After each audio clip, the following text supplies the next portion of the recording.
Hello! വീണ്ടും ഒരു യമണ്ടൻ കുപ്പി ഇട്ടിട്ടുണ്ട്. ഈ ഒരു കുപ്പി കയ്യിൽ കിട്ടിയപ്പോൾ മുതൽ ഇതിൽ എന്തെങ്കിലുമൊക്കെ വാരിത്തേക്കാതെ ഒരു സമാധാനമില്ലായിരുന്നു. പക്ഷേ വലുതൊക്കെ വാരിത്തേച്ച് നശിപ്പിക്കണമെന്ന് ആദ്യം ഒന്ന് ആലോചിച്ചിരുന്നു. കാരണം നല്ല സൗന്ദര്യമുള്ള കുപ്പിയാണ്. ഈ ഒരു വീഡിയോയിൽ കാണുന്നത് പോലെയല്ല. ഒരു അഡാറ് റോയൽ ബ്ലൂ കളറാണ്.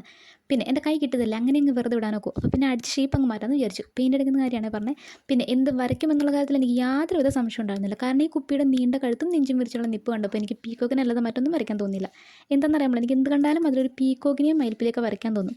ഇനിയിപ്പോൾ ഇതുവല്ല അസുഖമാണോ, അല്ല പീക്കോക്ക് മാനിയ ഫോബിയ സിൻഡ്രോം എന്ത് തന്നെയാണെങ്കിലും വരച്ച് തുടങ്ങിയപ്പോൾ ആവേശമൊന്നും പിന്നീട് അങ്ങോട്ടുണ്ടായിരുന്നില്ല. കാരണം പെയിൻറ്റിന് വേണ്ടി പിള്ളേരോട് കിടന്ന് കരച്ചിലും വെട്ടുസെറ്റും ഗാനമേള ആയതുകൊണ്ട് തുടങ്ങി വെച്ച പണി എങ്ങനെയെങ്കിലും തീർക്കണമെന്നേ ഉണ്ടായിരുന്നുള്ളൂ.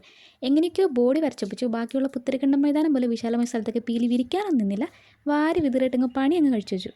പിന്നെ ഇനിയൊരു ദുഃഖവാർത്തയും കൂടി ഉണ്ട്. ഇന്ന് ഈ കുപ്പി ജീവനോടില്ല. കളിക്കുന്നതിനിടയിൽ മൂത്ത കുട്ടിയുടെ കൈ കൊണ്ട് കുപ്പി താഴെ വീണ് മുട്ടി തട്ടിപ്പൊട്ടി തവിടോടിയായി.